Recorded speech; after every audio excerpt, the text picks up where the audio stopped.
Hey everyone, welcome back to the channel. In today's video, we'll be showing you a step-by-step guide on how you can create a group chat on Slack. So to actually do so is a pretty straightforward process. You want to make sure that your Slack window is open, or in this case the web browser app, and you want to look for the plus icon. So the plus icon can be found at the bottom left corner of your Slack window, as shown here.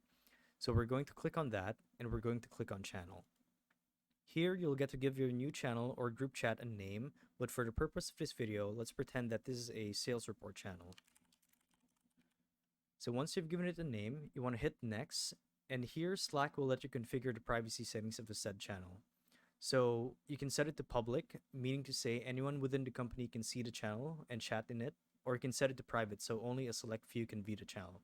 But for now, let's leave it on public. Here on the third window, you'll get to manually add people through their email to the channel, but for now, let's skip this. So here's your new channel. And later down the line, if you want to add new people to this group chat, you want to click on this, and here you'll get to add people. It'll bring up the window from before where you get to add people through their email. And that's that. If you guys found this video helpful, be sure to show your support by subscribing to the channel, liking the video, and making sure that bell notification is turned on. So thank you all for watching, and we'll see you all in the next one.